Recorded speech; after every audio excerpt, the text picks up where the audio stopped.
Jonah, English Standard Version.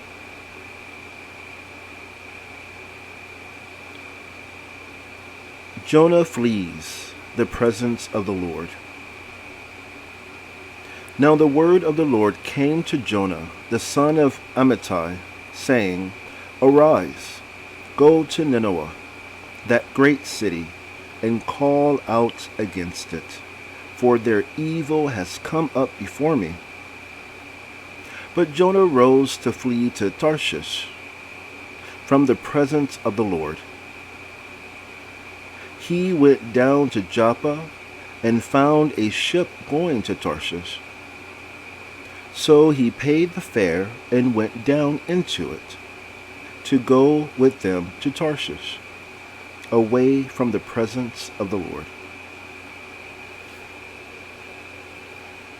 But the Lord hurled a great wind upon the sea, and there was a mighty tempest on the sea, so that the ship threatened to break up. Then the mariners were afraid, and each cried out to his God. And they hurled the cargo that was in the ship into the sea to lighten it for them. But Jonah had gone down into the inner part of the ship, and had lain down and was fast asleep. So the captain came and said to him, What do you mean, you sleeper? Arise, call out to your God. Perhaps the God will give a thought to us, that we may not perish. Jonah is thrown into the sea. And they said to one another, Come, let us cast lots, that we may know on whose account this evil has come upon us. So they cast lots, and the lot fell on Jonah. Then they said to him, Tell us on whose account this evil has come upon us. What is your occupation, and where did you come from? What is your country, and of what people are you? And he said to them, I am a Hebrew, and I fear the Lord, the God of heaven, who made the sea and the dry land. Then the men were exceedingly afraid and said to him, What is this that you have done? For the men knew that he was fleeing from the presence of the Lord, because he had told them.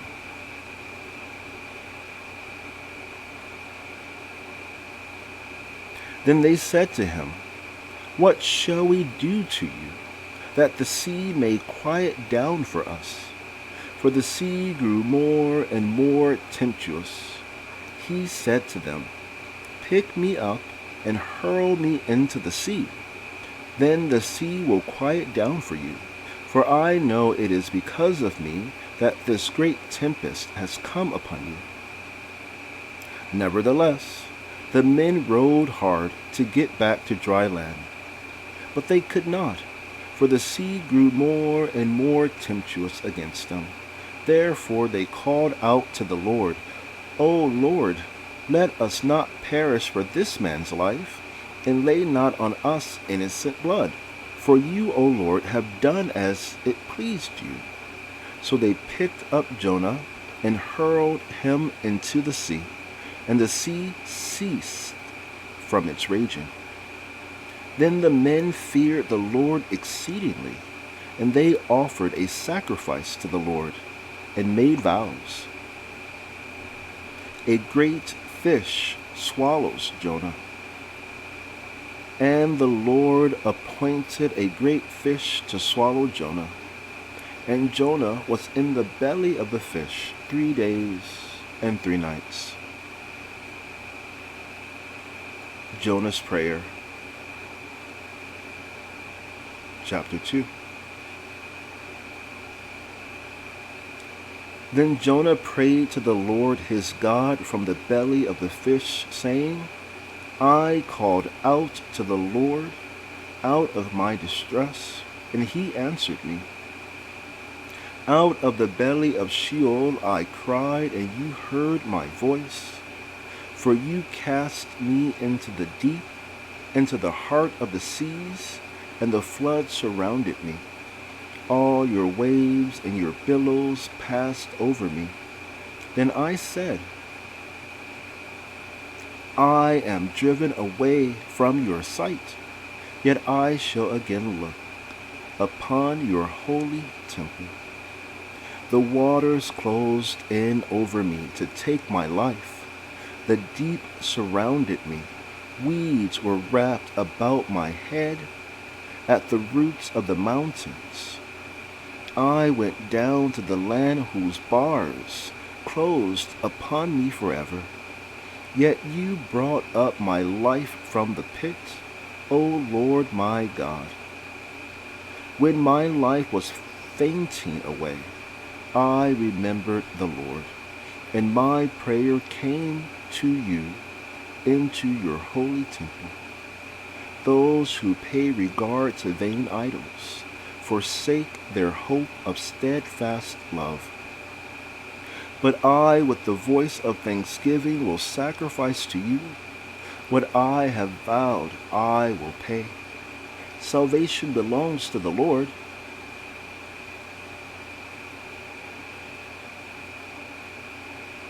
And the Lord spoke to the fish, and it vomited Jonah out upon the dry land. Jonah, Johannes, goes to Nineveh. Chapter 3. Then the word of the Lord came to Jonah the second time, saying, Arise, go to Nineveh, that great city, and call out against it the message that I tell you. So Jonah arose and went to Nineveh, according to the word of the Lord. Now Nineveh was an exceedingly great city, 3 days' journey in breadth. Jonah began to go into the city, going a day's journey, and he called out, Yet 40 days, and Nineveh shall be overthrown. And the people of Nineveh believed God. They called for a fast and put on sackcloth, from the great of them to the least of them. The people of Nineveh repent. The word reached the king of Nineveh, and he arose from his throne, removed his robe, covered himself with sackcloth, and sat in ashes. And he issued a proclamation and published through Nineveh, by the decree of the king and his nobles, let neither man nor beast, herd nor flock, taste anything. Let them not feed or drink water, but let man and beast be covered with sackcloth, and let them call out mightily to God. Let everyone turn from his evil way, and from the violence that is in his hands. Who knows? God may turn and relent, and turn from his fierce anger, so that we may not perish.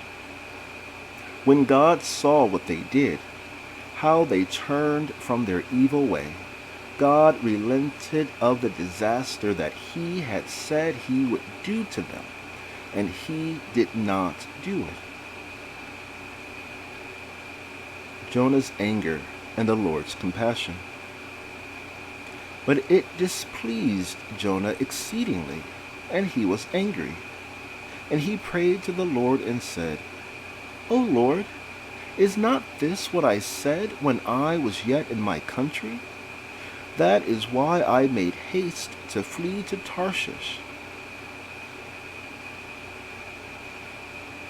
For I knew that you are a gracious God and merciful, slow to anger and abounding in steadfast love, and relenting from disaster. Therefore now, O Lord, please take my life from me, for it is better for me to die than to live. And the Lord said, "Do you do well to be angry?" Jonah went out of the city and sat to the east of the city and made a booth for himself there. He sat under it in the shade till he should see what would become of the city.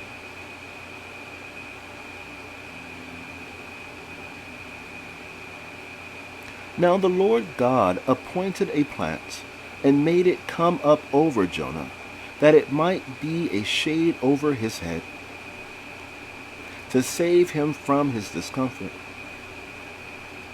So Jonah was exceedingly glad because of the plant. But when dawn came up the next day, God appointed a worm that attacked the plant, so that it withered. When the sun rose, God appointed a scorching east wind, and the sun beat down on the head of Jonah so that he was faint. And he asked that he might die, and said, "It is better for me to die than to live." But God said to Jonah, "Do you do well to be angry for the plant?"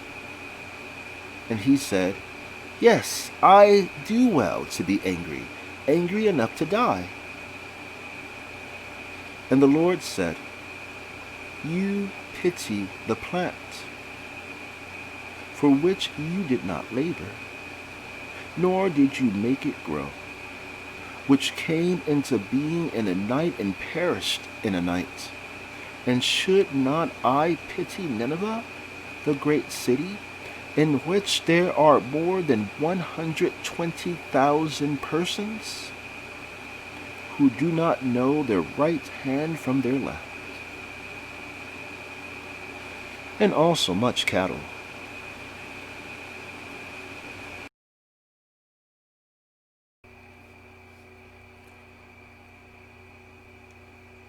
Critias,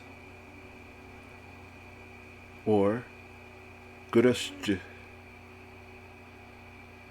or Plato, or Plato. Persons of the dialogue: Critias, who is Plato; Timaeus; Hermocrates; Socrates.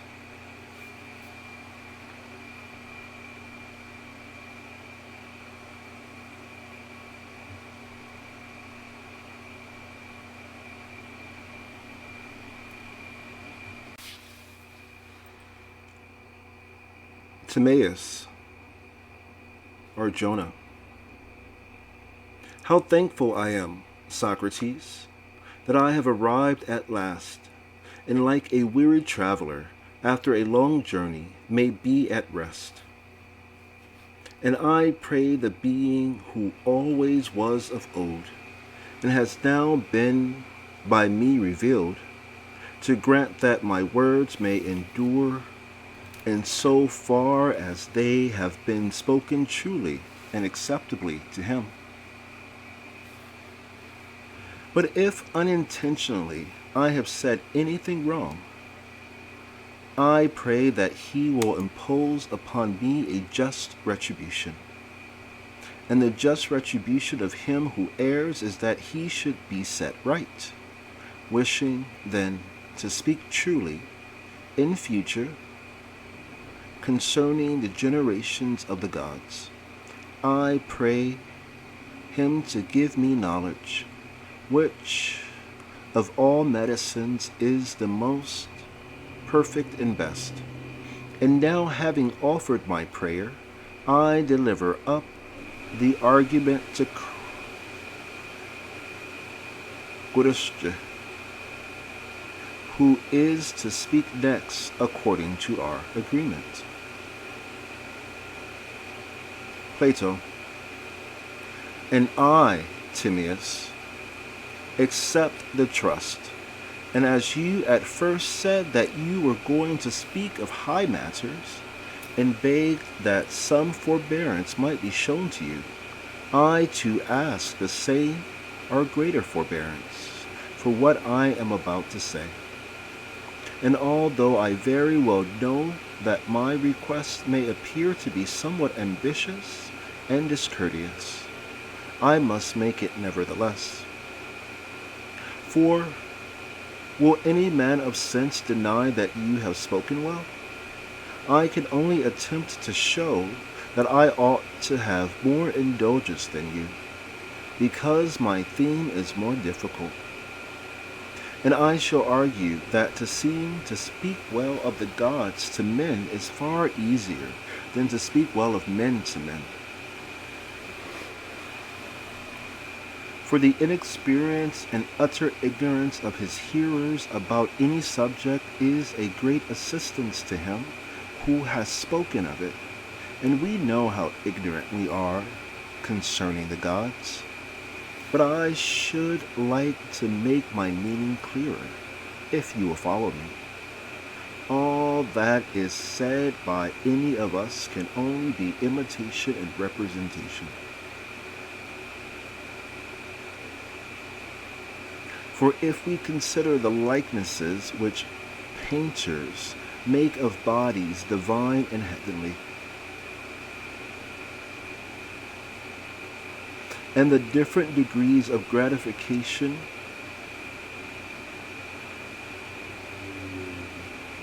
with which the eye of the spectator receives them, we shall see that we are satisfied with the artist who is able in any degree to imitate the earth and its mountains, and the rivers and the woods and the universe, and the things that are and move therein, and further, that knowing nothing precise about such matters, we do not examine or analyze the painting. All that is required is a sort of indistinct and deceptive mode of shadowing them forth. But when a person endeavors to paint the human form, we are quick at finding out defects, and our familiar knowledge makes us severe judges of anyone who does not render every point of similarity. And we may observe the same thing to happen in discourse. We are satisfied with a picture of divine and heavenly things, which has very little likeness to them. But we are more precise in our criticism of mortal and human things. Wherefore, if at the moment of speaking I cannot suitably express my meaning, you must excuse me, considering that to form approved likenesses of human beings is the reverse of easy. This is what I want to suggest to you. Line 108.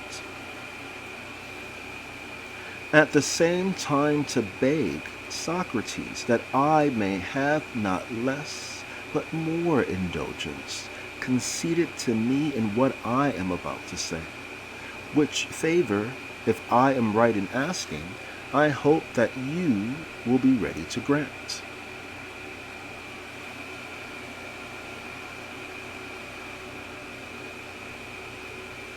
Socrates. Certainly, Plato, we will grant your request, and we will grant the same by anticipation to Hermocrates, as well as to you, Timaeus, for I have no doubt that when his turn comes a little while hence, he will make the same requests which you have made, in order then that he may provide himself with a fresh beginning, and not be compelled to say the same things over again. Let him understand that the indulgence is already extended by anticipation to him. And now, friend Plato, I will announce to you the judgment of the theater. They are of opinion that the last performer was wonderfully successful, and that you will need a great deal of indulgence before you will be able to take his place. Hermocrates. The warning, Socrates, which you have addressed to him, I must also take to myself. But remember, Plato, that faint heart never yet raised the trophy, and therefore you must go and attack the argument like a man. First invoke Apollo and the Muses, the Norns, and then let us hear you sound the praises and show forth the virtues of your ancient citizens. Goodest Plato. Friend Hermocrates, you who are stationed last and have another in front of you, have not lost heart as yet. The gravity of the situation will soon be revealed to you. Meanwhile, I accept your exhortations and encouragements. But besides the gods and goddesses whom you have mentioned, I would specifically invoke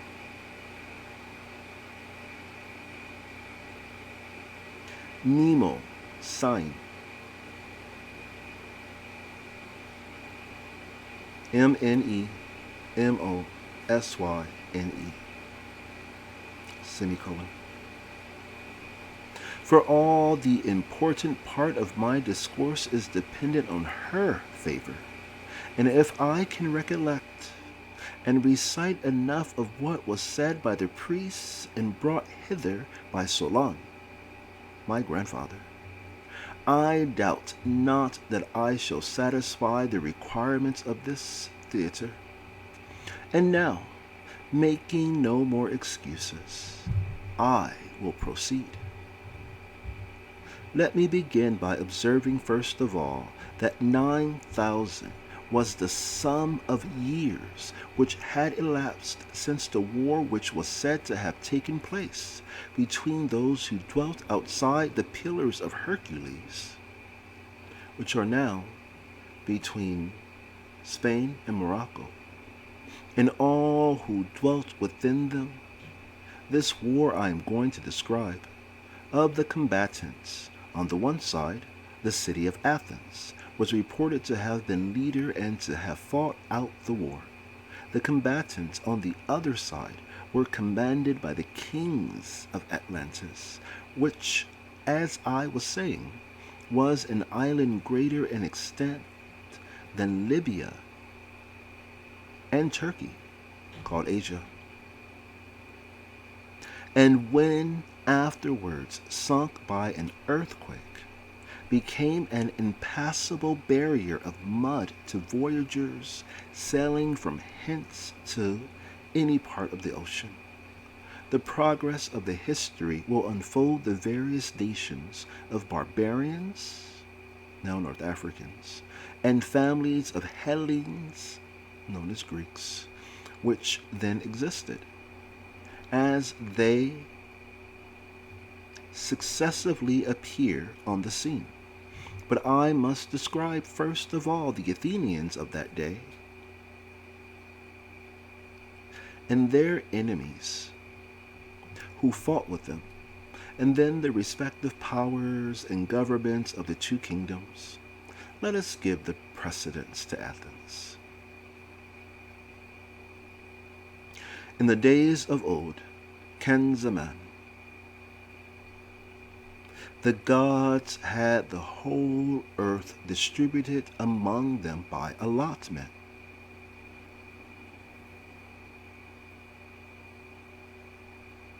As did the Anunnaki. There was no quarreling, for you cannot rightly suppose that the gods did not know what was proper for them, for each of them to have. Or, knowing this, that they would seek to procure for themselves by contention that which was more properly belonged to others. They all of them, by just appointment, obtained what they wanted, and peopled their own districts. And when they had peopled them, they tended us, their nurslings and possessions, as shepherds tend their flocks.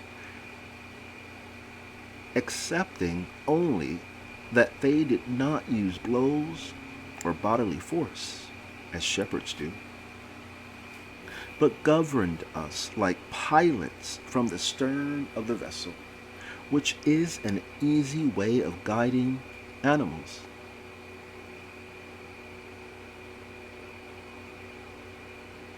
Holding our souls by the rudder of persuasion according to their own pleasure. Thus did they guide all mortal creatures. Now different gods had their allotments in different places, which they set in order. Hephaestus and Athena, who were brother and sister, and sprang from the same father, having a common nature, and being united also in the love of philosophy and art, both obtained as their common portion this land, which was naturally adapted for wisdom and virtue. And there they implanted brave children of the soil, and put into their minds the order of government. Their names are preserved, but their actions have disappeared by reason of the destruction of those who received the tradition and the lapse of the ages. For when there were any survivors, as I have already said, they were men who dwelt in the mountains, and they were ignorant of the arts of writing, and had heard only the names of the chiefs of the land, but very little about their action.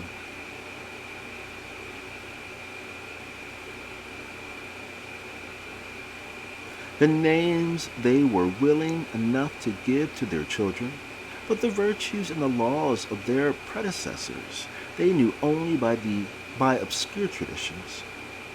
And as they themselves and their children lacked for many generations the necessaries of life, and as they themselves and their children lacked for many generations the necessaries of life, they directed their attention to the supply of their wants, and of them they conversed, to the neglect of events that had happened in times long past.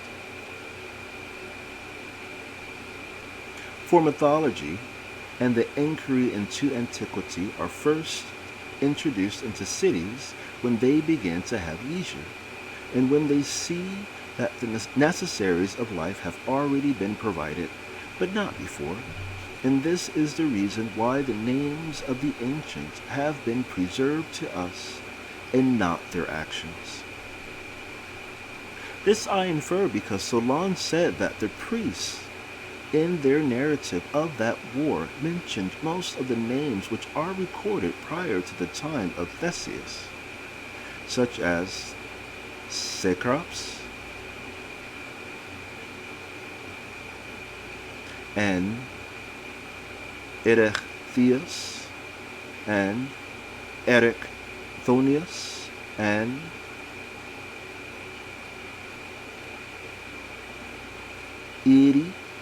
Sechthon, and the names of the women in like manner.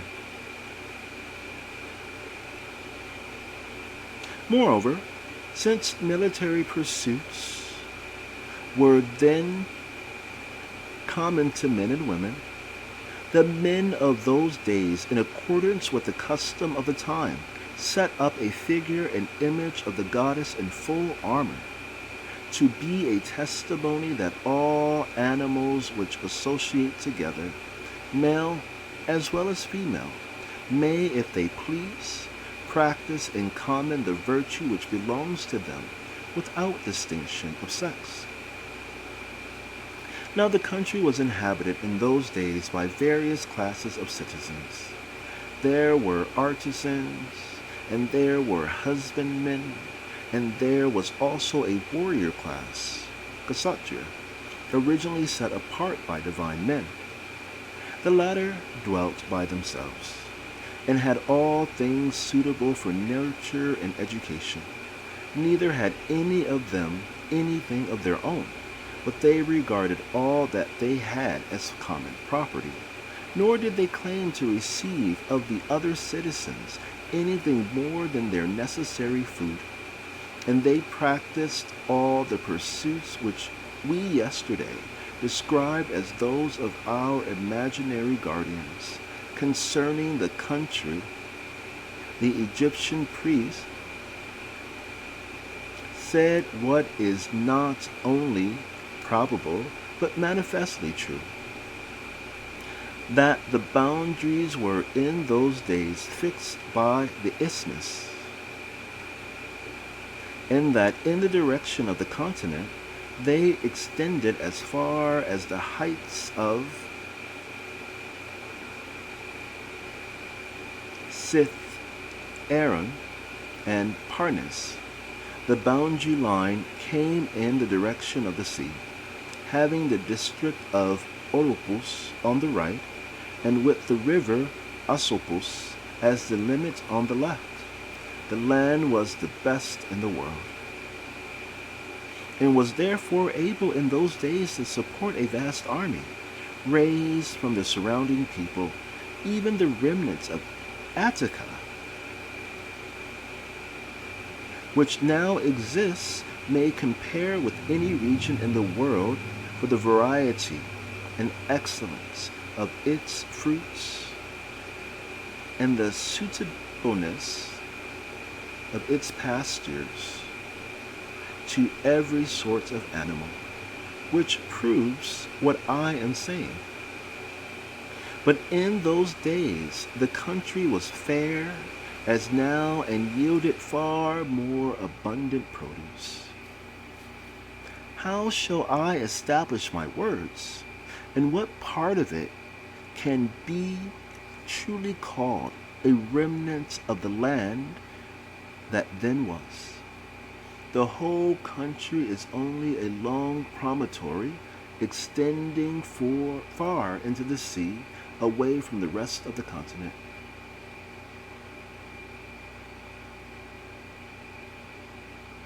While the surrounding basin of the sea is everywhere deep in the neighborhood of the shore. Many great deluges have taken place during the 9,000 years. For that is the number of years which have elapsed since the time of which I am speaking. And during all this time, and through so many changes, there has never been any considerable accumulation of the soil coming down from the mountains.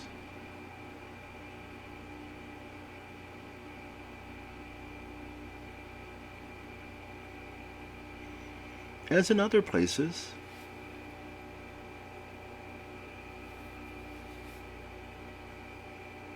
but the earth has fallen away all round and sunk out of sight. The consequence is that in comparison of what then was, there are remaining only the bones of the wasted body, as they may be called.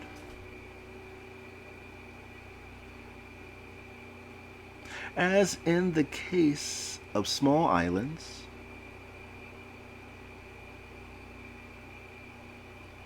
all the richer and softer parts of the soil having fallen away, and the mere skeleton of the land being left. But in the primitive state of the country, its mountains were high hills covered with soil, and the plains, as they are termed by us, of Philios, were full of rich earth. And there was abundance of wood in the mountains. Of this last the traces still remain. For although some of the mountains now only afford sustenance to bees, not so very long ago, there were still to be seen roofs of timber cut from trees growing there, which were of a size sufficient to cover the largest houses. And there were many other high trees, cultivated by man and bearing abundance of food for cattle. Moreover, the land reaped the benefit of the annual rainfall, not as now losing the water which flows off the bare earth into the sea, but having an abundant supply in all places, and receiving it into herself, and treasuring it up in the close clay soil, it left off into the hollows the streams which it absorbed from the heights, providing everywhere abundant fountains and rivers, of which there may still be observed sacred memorials in places where fountains once existed, and this proves the truth of what I am saying. Such was the natural state of the country, which was cultivated, as we may well believe, by true husbandmen, who made husbandry their business, and were lovers of honor and of a noble nature, and had a soil the best in the world, an abundance of water, and in the heaven above an excellently tempered climate.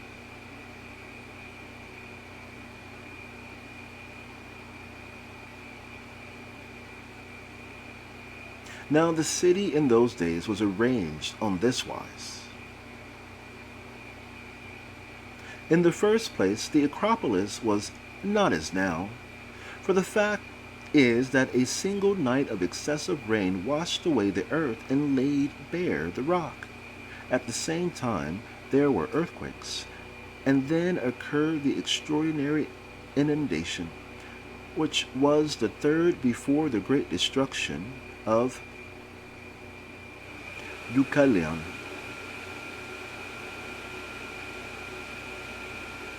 Or Duce lion, the sweet lion. But in primitive times, the hill of Acropolis, but in primitive times, the hill of the Acropolis extended to the Eridanus and Ilissus, and included the Pnyx on one side and the Lycabettus as a boundary on the opposite side to the Pnyx, and was all well covered with soil and level at the top, except in one or two places. Outside the Acropolis and under the sides of the hill there dwelt artisans, and such of the husbandmen as were tilling the ground near. The warrior class dwelt by themselves around the temple of Athena and Hephaestus at the summit, which moreover they had enclosed with a single fence, like the garden of a single house. On the north side they had dwellings in common, and had erected halls for dining in winter, and had all the buildings which they needed for their common life, besides temples, but there was no adorning of them with gold and silver, for they made no use of these for any purpose. They took a middle course between meanness and ostentation, and built modest houses in which they and their children's children grew old, and they handed them down to others who were like themselves, all the same. But in summertime they left their gardens and gymnasia and dining halls, and then the southern side of the hill was made use of by them for the same purpose. Where the Acropolis now is, there was a fountain, which was choked by the earthquake, and has left only the few small streams which still exist in the vicinity. But in those days the fountain gave an abundant supply of water for all of suitable temperature in summer and in winter.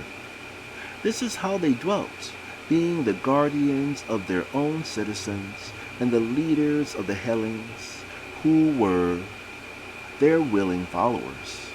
And they took care to preserve the same number of men and women through all time, being so many as were required for warlike purposes, then as now, that is to say, about 20,000. Such were the ancient Athenians, and after this manner they righteously administered their own land and the rest of Hellas.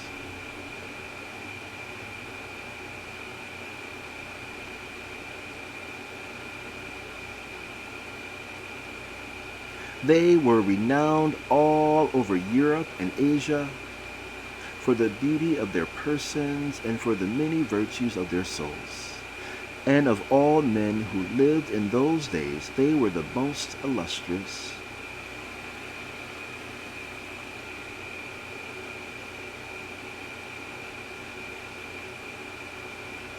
And next, if I have not forgotten what I heard when I was a child, I will impart to you the character and origin of their adversaries, for friends should not keep their stories to themselves, but have them in common.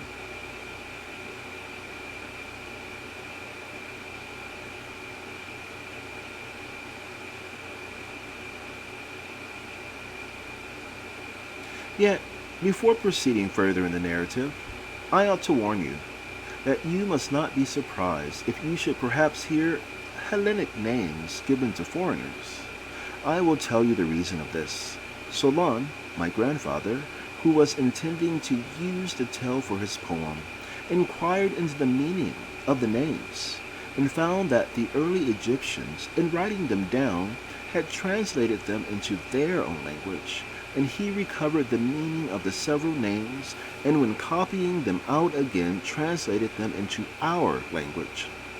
My great-grandfather, Jopides, had the original writing, which is still in my possession, and was carefully studied by me when I was a child. Therefore, if you hear names such as are used in this country, you must not be surprised, for I have told you how they came to be introduced. The tale, which was of great length, began as follows.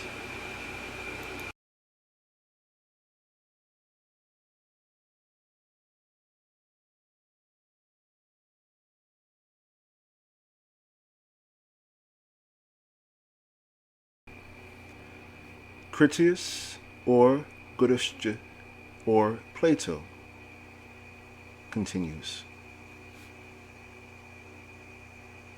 I have before remarked, in speaking of the allotments of the gods, that they distributed the whole earth into portions differing in extent, and made for themselves temples, and instituted sacrifices. And Poseidon, receiving for his lot the island of Atlantis, begat children by a mortal woman, and settled them in a part of that island, which I will describe. Looking towards the sea, but in the center of the whole island, there was a plain which is said to have been the fairest of all plains and very fertile. Near the plain again, and also in the center of the island, at a distance of about 50 stadia, there was a mountain not very high on any side. In this mountain there dwelt one of the earth-born primeval men of that country, whose name was Evenur, and he had a wife named Leucippe, and they had an only daughter who was called Cleito. The maiden had already reached womanhood when her father and mother died. Poseidon fell in love with her and had intercourse with her, and breaking the ground enclosed the hill in which she dwelt all around, making alternate zones of sea and land, larger and smaller, encircling one another. There were 2 of land and 3 of water, which he turned as with a lathe, each having its circumference equidistant every way from the center,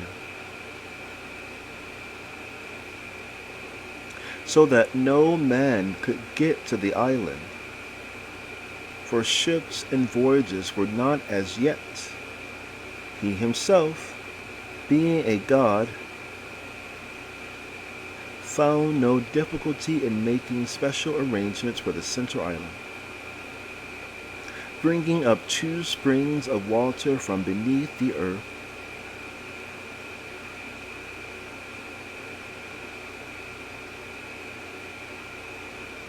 one of warm water and the other of cold, and making every variety of food to spring up abundantly from the soil. He also begat and brought up 5 pairs of twin male children, and dividing the island of Atlantis into 10 portions, he gave to the firstborn of the eldest pair his mother's dwelling and the surrounding allotment, which was the largest and best, and made him king over the rest. The others he made princes, and gave them rule over many men and a large territory. And he named them all. The eldest, who was the first king, he called Atlas. And after him the whole island and the ocean were called Atlantic. To his twin brother, who was born after him, and obtained as his lot the extremity of the island toward the Pillars of Hercules, facing the country which is now called the region of Gadis in that part of the world.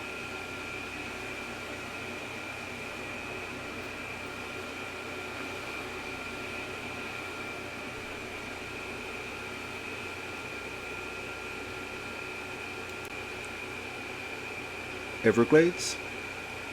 In that part of the world, he gave the name which in the Hellenic language is Eumelus, in the language of the country which is named after him, Glade Dieros, Gad Eros, the Glades. On the second pair of twins he called one Amphetis and the other Evemon.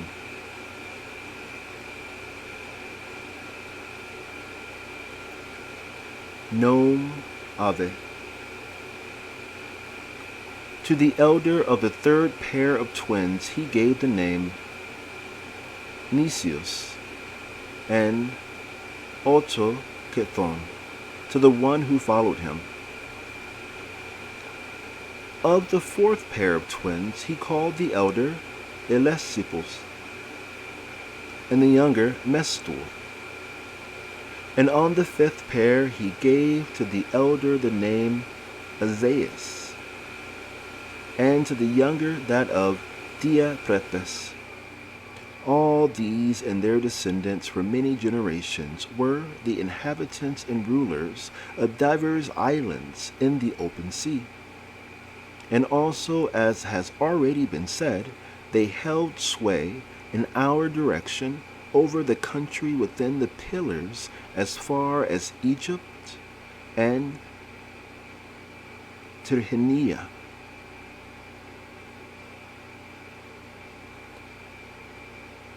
Now Atlas had a numerous and honorable family, and they retained the kingdom, the eldest son handing it on to his eldest for many generations.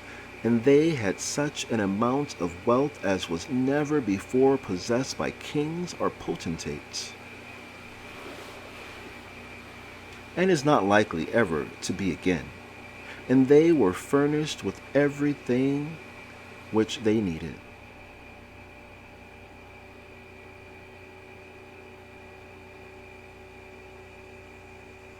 Both in the city and country. For because of the greatness of their empire, many things were brought to them from foreign country. And the island itself provided most of what was required by them for the uses of life. In the first place, they dug out of the earth whatever was to be found there, solid as well as fusile, and that which is now only a name. And when then something more than a name, ore calcum, was dug out of the earth in many parts of the island, being more precious in those days than anything except gold, there was an abundance of wood for carpenters' work, and sufficient maintenance for tame and wild animals. Moreover, there were a great number of elephants in the island, For as there was provision for any other sorts of animals, both for those which live in lakes and marshes and rivers, and also for those which live in mountains and on plains, so there was for the animal, which is the largest and most voracious of all. Also, whatever fragrant things there now are in the earth, whether roots, or herbage, or woods, or essences which distill from fruit and flower, grew and thrived in that land. Also the fruit which admits of cultivation, both the dry sort, which is given us by nourishment, and any other which we use for food, we call them all by the common name of pulse. And the fruits having a hard rind, affording drinks and meats and ornaments and good store of chestnuts and the like, which furnish pleasure and amusement, and are fruits which spoil with keeping, and the pleasant kinds of dessert, with which we console ourselves after dinner, when we are tired of eating. All these that sacred island which then beheld the light of the sun, brought forth fair and wondrous, and in infinite abundance. With such blessings the earth freely furnished them. Meanwhile they went on constructing their temples and palaces and arbors and decks, harbors and docks. And they arranged the whole country in the following manner. First of all, they bridged over the zones of sea which surround the ancient metropolis, making a road to and from the royal palace. And at the very beginning they built the palace in the habitation of the god and of their ancestors, which they continued to ornament in successive generations, every king surpassing the one who went before him to the utmost of his power, until they made the building a marvel to behold for size and for beauty. And beginning from the sea, they bored a canal of 300 feet in width, and 100 feet in depth, and 50 stadia in length, which they carried through to the outermost zone, making a passage from the sea up to this, which became a harbor, and leaving an opening sufficient to enable the largest vessels to find ingress. Moreover, they divided at the bridges the zones of land, which parted the zones of sea, leaving room for a single trireme to pass out of one zone into another. And they covered over the channel so as to leave a way underneath for ships, for the banks were raised considerably above the water. Now the largest of the zones, into which a passage was cut from the sea, was 3 stadia in breadth, and the zone of land which came next of equal breadth. But the next 2 zones, the one of water, the other of land, were 2 stadia, and the one which surrounds the central island was a stadium only in width.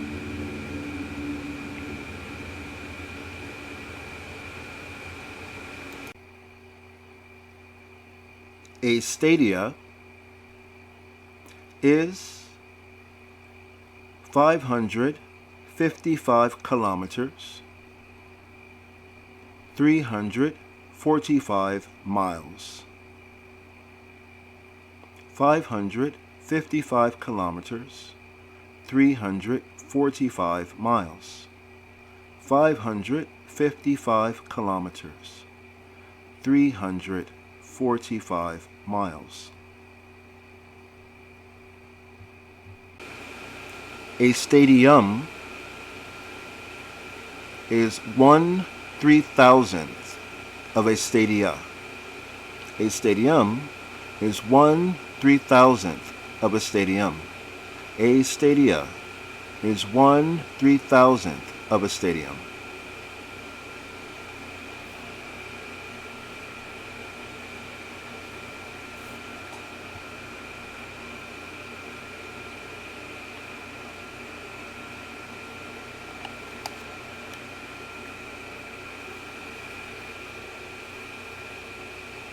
The island in which the palace was situated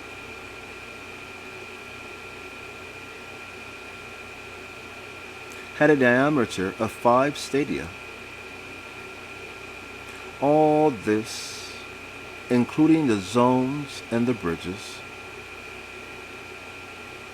All this, including the zone, all this, including the zones and the bridge, which was the 6th part of a stadium in width. They surrounded by a stone wall on every side, placing towers and gates on the bridges where the sea passed in. The stone which was used in the work they quarried from underneath the center island and from underneath the zones, on the outer as well as the inner side. One kind was white, another black, and a third red, and as they quarried, they at the same time hollowed out double docks having roofs formed out of the native rock. Some of their buildings were simple, but in others they put together different stones, varying the color to please the eye, and to be a natural source of light. Sun sets. The entire circuit of the wall, which went round the outermost zone, they covered with a coating of brass. And the circuit of the next wall they coated with tin, and the third, which encompassed the citadel, flashed with the red light of orichalcum.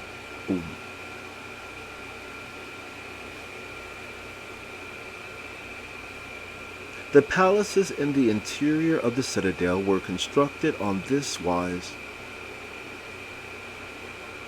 In the center was a holy temple dedicated to Plato and Poseidon, which remained inaccessible and was surrounded by an enclosure of gold. This was the spot where the family of the 10 princes first saw the light, and thither the people annually brought the fruits of the earth in their season from all the 10 portions to be an offering to each of the 10. Here was Poseidon's own temple, which was a stadium in length, and half a stadium in width, and of a proportionate height, having a strange, barbaric appearance. All the outside of the temple, with the exception of the pinnacles, they covered with silver, and the pinnacles with gold. In the interior of the temple, the roof was of ivory, curiously wrought everywhere with gold and silver and orichalcum. And all the other parts, the walls and the pillars and the floor, they coated with orichalcum. In the temple they placed statues of gold. There was the god himself standing in a chariot, the charioteer of 6 winged horses, and of such a size that he touched the roof of the building with his hand. Around him there were 100 nereids, riding on dolphins, for such was thought to be the number of them by men of those days. There were also in the interior of the temple other images which had been dedicated by private persons, and around the temple on the outside were placed statues of gold of all the descendants of the 10 kings and their wives.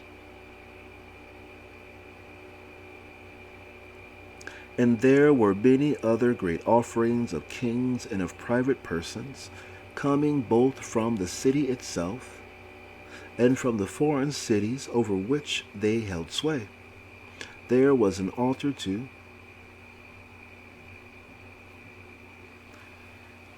which in size and workmanship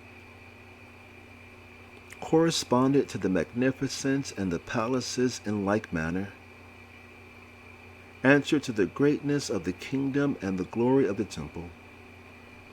In the next place, they had fountains, one of cold and another of hot water, in gracious plenty flowing, and they were wonderfully adapted for use by reason of the pleasantness and excellence of their waters.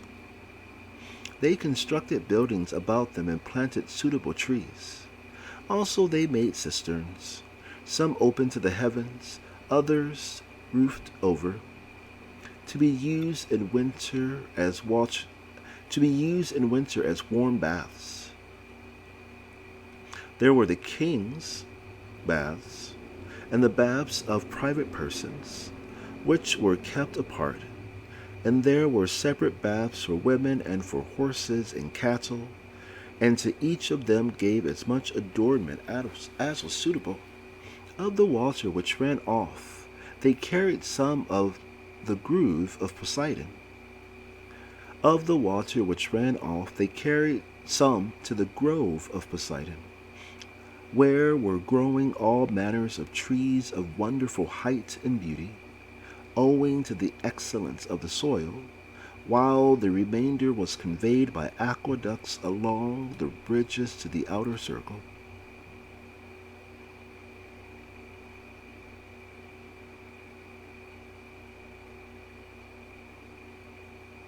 And there were many temples built and dedicated to many gods, also gardens and places of exercise, some for men,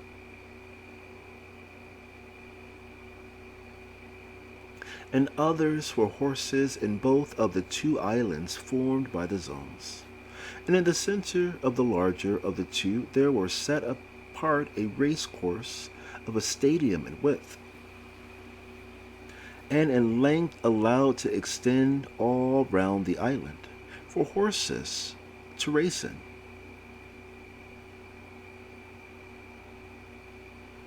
Also there were guard horses at intervals where the guards, the more trusted of whom, were appointed to keep watch in the lesser zone, which were nearer the Acropolis, while the most trusted of all had horses given them within the citadel.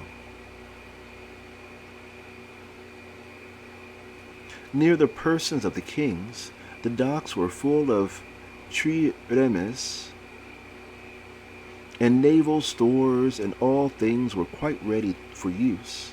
Enough of the plan of the royal palace.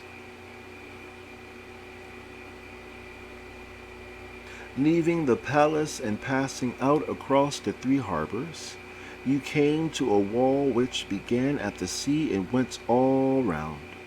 This was everywhere distant 5 stadia from the largest zone or harbor, and enclosed the whole, the ends meeting at the mouth of the channel which led to the sea. Moon. Nadir.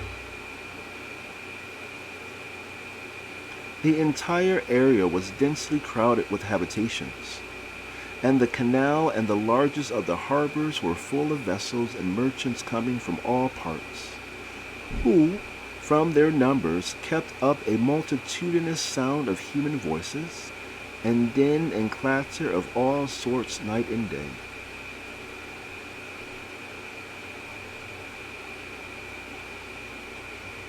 I have described the city and the environs of the ancient palace nearly in the words of Solon, and now I must endeavor to represent to you the nature and arrangement of the rest of the land.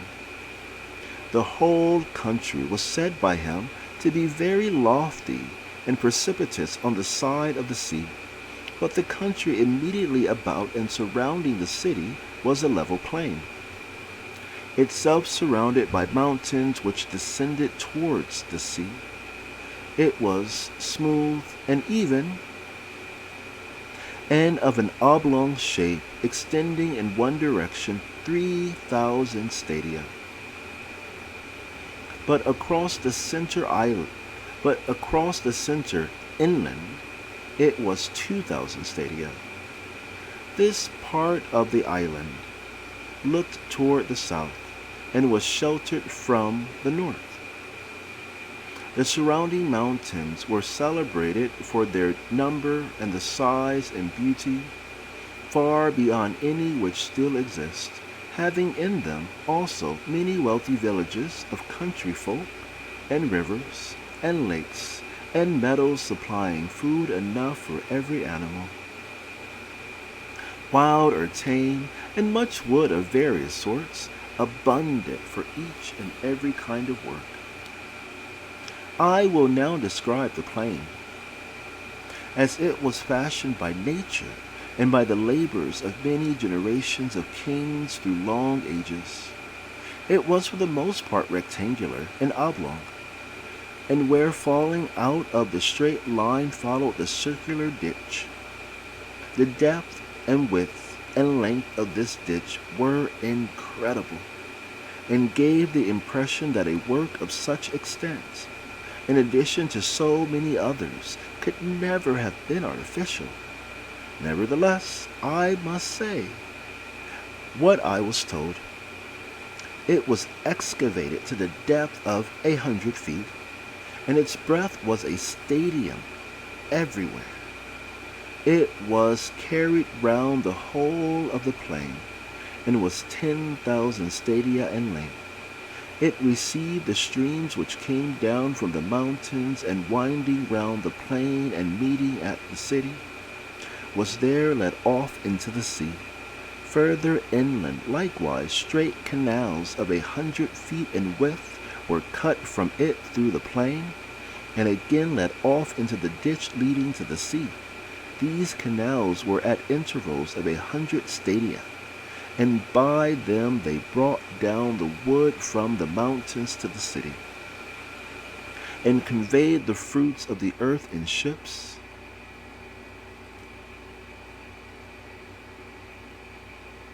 cutting traverse passages from one canal into another, and to the city. Twice in the year they gathered the fruits of the earth, in winter having the benefit of the rains of heaven, and in summer the water which the land supplied by introducing streams from the canals. As to the population, each of the lots in the plain had to find a leader for the men who were fit for military service, and the size of a lot was a square of 10 stadia each way. And the total number of all the lots was 60,000, and of the inhabitants of the mountains and of the rest of the country. There was also a vast multitude, which was distributed among the lots, and had leaders assigned to them according to their districts and villages.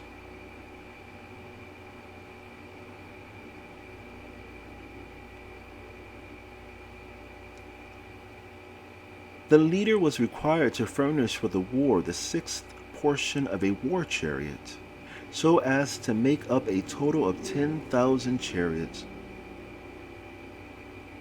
Also, 2 horses and riders for them.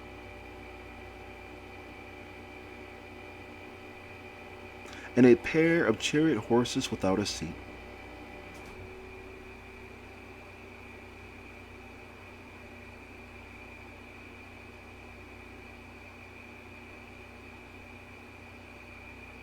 Accompanied by a horseman who could fight on foot carrying a small shield,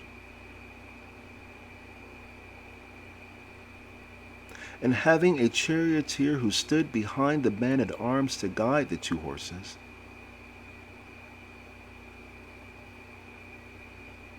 Also, he was bound to furnish 2 heavy armed soldiers,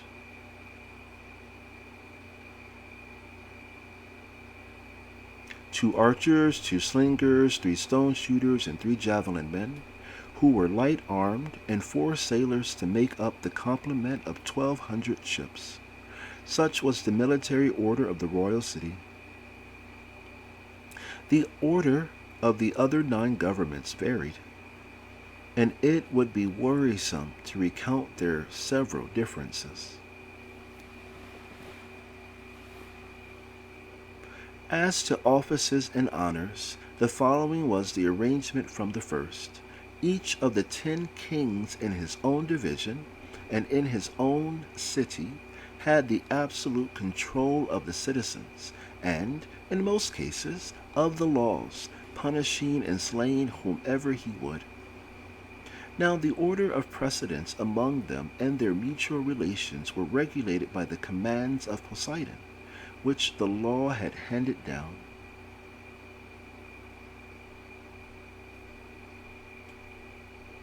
These were inscribed by the first kings on a pillar of orichalcum, which was situated in the middle of the island, at the temple of Poseidon, whither the kings were gathered together every 5th and every 6th year alternately, thus giving equal honor to the odd and to the even number. And when they were gathered together, they consulted about their common interests and inquired if any one had transgressed in anything and passed judgment. And before they passed judgment, they gave their pledges to one another on this wise.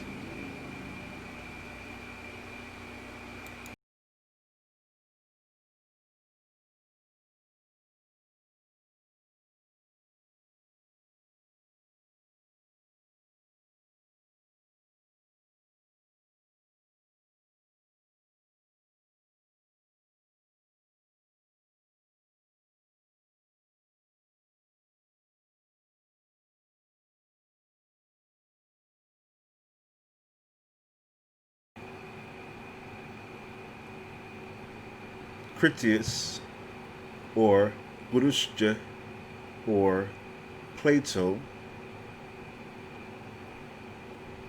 August 14, 2020, Anno Domini, 12:12 p.m., hour of Jupiter, 116 years after Cairo. Sol, 22 degrees Leo. Luna, 27 degrees Gemini. Dies Veneris.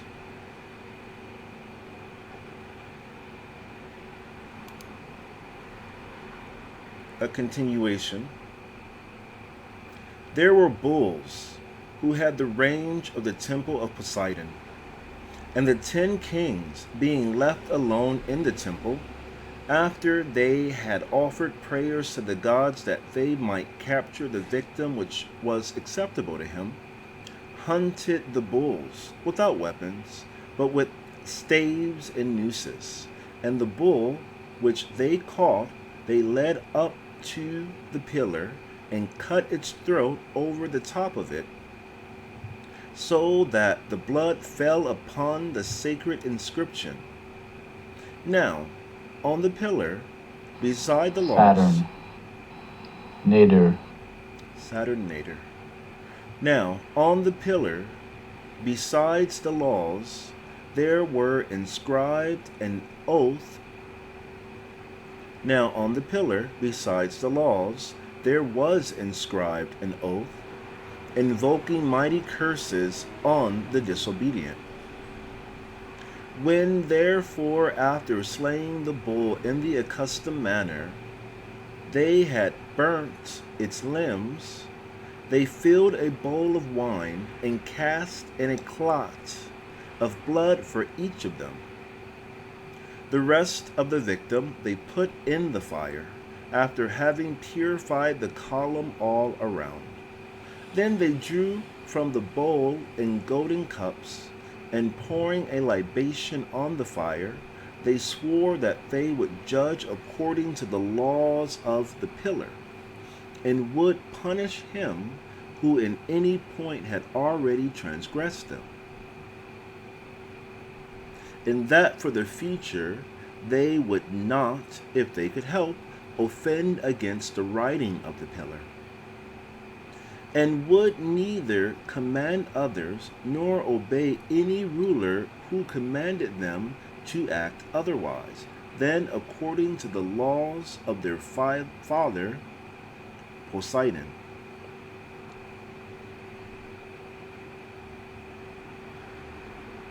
This was the prayer which each of them offered up for himself and for his descendants, at the same time drinking and dedicating the cup out of which he drank in the temple of the god.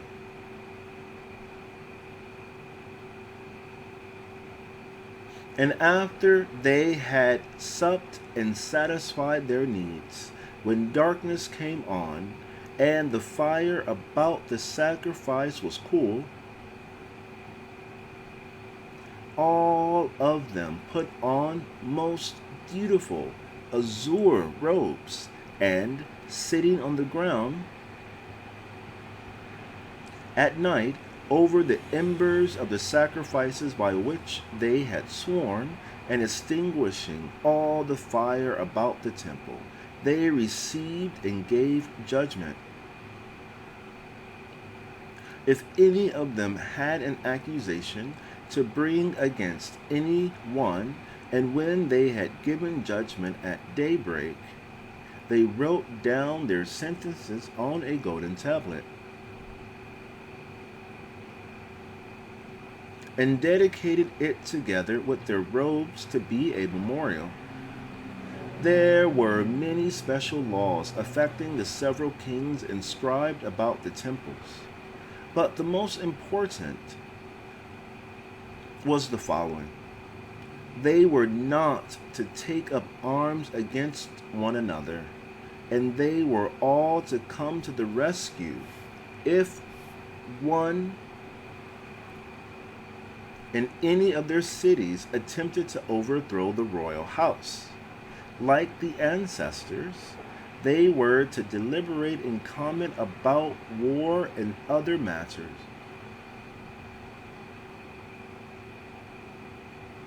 Giving the supremacy to the descendants of Atlas. And the king was not to have the power of life and death over any of his kinsmen, unless he had the assent of the majority of the 10. Such was the vast power with which God settled in the lost island of Atlantis. And this he afterwards directed against our land for the following reasons, as tradition tells. For many generations, as long as the divine nature lasted in them, they were obedient to the laws, and well affectioned towards the God, whose seed they were. For they possessed true and in every way great spirits, uniting gentleness with wisdom and the various chances of life. And in their intercourse with one another, they despised everything but virtue, caring little for their present state of life, and thinking lightly of the possession of God and other property, which seemed only a burden to them. Neither were they intoxicated by luxury, nor did wealth deprive them of their self-control, but they were sober, and saw clearly that all these goods are increased by virtue and friendship with one another. Whereas, by too great regard and respect for them, they are lost in friendship with them.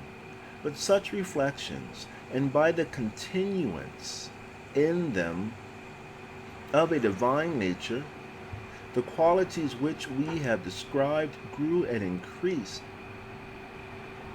among them. But when the divine portion began to fade away and became diluted too often and too much with the moral admixture, and became dilute, but when the divine portion began to fade away and became diluted too often and too much with the mortal admixture, and the human nature got the upper hand, they then, being unable to bear their fortune, behaved unseemly, and to him who had an eye to see, grew visibly debased. for they were losing the fairest of their precious gifts. But to those who had no eye to see the true happiness, they appeared glorious and blessed at the very time when they were full of avarice and unrighteous power. Zeus, the god of gods, who rules according to law, and is able to see into such things, perceiving that an honorable race was in woeful plight, and wanting to inflict punishment on them, that they might be chastened and improved, collected all the gods into their most holy habitation,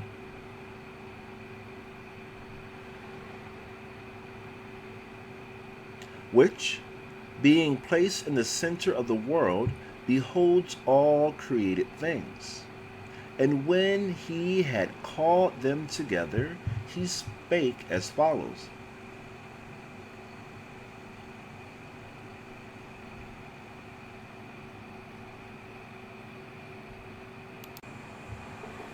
Had, the manifestation of Nuit, the unveiling of the company of heaven. Every man and every woman is a star. Every number is infinite. There is no difference. Help me, O warrior lord of Thebes, in my unveiling before the children of men. Be thou Hadit, my secret center, my tongue and my heart and my tongue. Behold, it is revealed by Awes, the minister of Hor-Par-Krat. The Chabs is in the Hu, not the Hu in the Chabs. Worship then the Chabs, and behold my light shed over you. Let my servants be few and secret. They shall rule the many and the known. These are fools that men adore, but their gods, both their gods and their men are fools. Come forth, O children, under the stars. Take your fill of love. I am above you and in you. My ecstasy is in yours. My joy is to see your joy. Above the gemmet azure is the naked splendor of Nuit. She bends in ecstasy to kiss the secret ardors of Hadit. The winged globe, the starry blue are mine, O Ankh Afnakusnu. Now ye shall know that the chosen priest and apostle of infinite space is the prince priest, the beast. And in his woman called the scarlet woman is all power given. They shall gather my children into their fold. They shall bring the glory of the stars into the hearts of men. For he is ever a sun, and she a moon. But to him is the winged secret flame, and to her the stooping starlight. But ye are not so chosen. Burn upon their brows, O splendorous serpent, O azure-lidded woman, bend upon them. The key of the rituals is in the secret word which I have given unto him. With the God and the adorer, I am nothing. They do not see me. They are as upon the earth. I am heaven, and there is no other God than me, and my Lord Hadit. Now, therefore, I am known to ye by my name Nuit, and to him by a secret name which I will give him, when at last he knoweth me, since I am infinite space, and the infinite stars thereof. Do ye also thus bind nothing. Let there be no difference made among you, between any one thing and any other thing, for thereby there cometh hurt.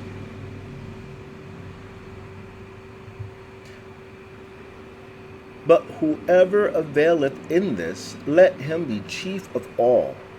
I am nuit, and my word is 56. I am nuit, and my word is 56. Divide, add, multiply, and understand. Then saith the prophet and slave of the beauteous one, Who am I, and what shall be the sign? So she answered him, bending down, a lampant flame of blue, all touching, all penetrant, her lovely hands upon the black earth, and her lithe body arched for love, and her soft feet not hurting the little flowers. Thou knowest, and the sign shall be my ecstasy, the consciousness of the continuance of existence, the omnipresence of my body. Then the priest answered and said unto the queen of space, kissing her lovely brows, and the dew of her light bathing his whole body in the sweet-smelling perfume of sweat, O Nuit, continuous one of heaven, let it be ever thus, that men speak not of thee as one, but as none. And let them speak not of thee at all, since thou art continuous. None breathe the light, faint and fairy, of the stars, and two. For I am divided for love's sake, for the chance of union. This is the creation of the world, that the pain of division is as nothing, and the joy of dissolution all. For these fools of men and their woes care not at all. They feel little. What is balanced by weak joys. But ye are my chosen ones. Obey my prophet. Follow out the ordeals of my knowledge. Seek me only. Then the joys of my love will redeem ye from all pain. This is so. I swear it by the vault of my body, by my sacred heart and tongue, by all I give, by all I desire of ye.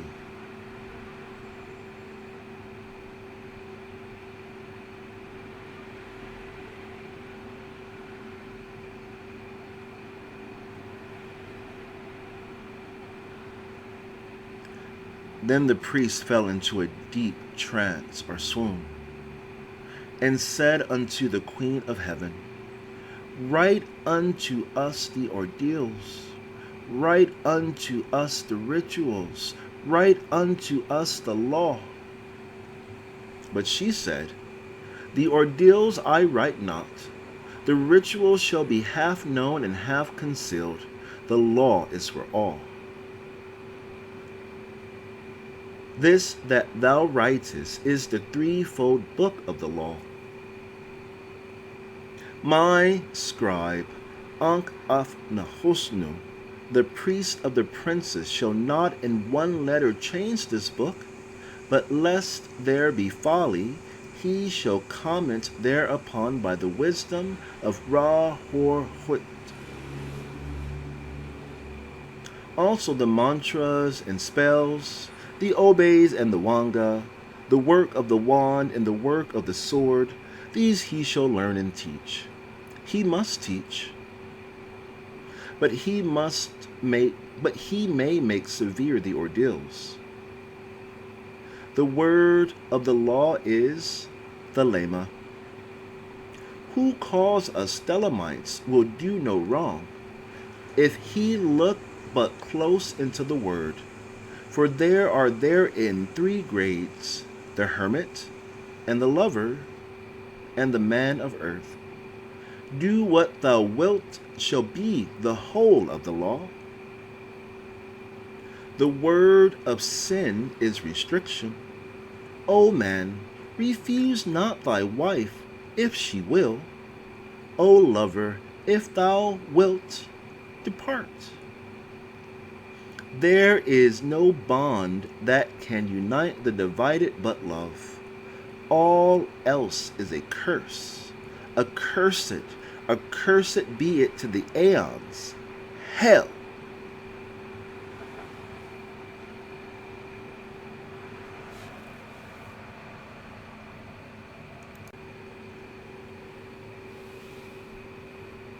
When Zeus finished speaking to the gods that he collected at the center of the earth, which we now call Egypt,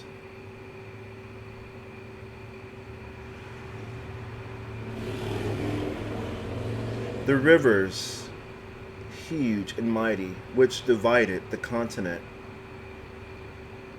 into 10 regions, bordered by the Atlantic and the Pacific, overflowed their banks, flooding all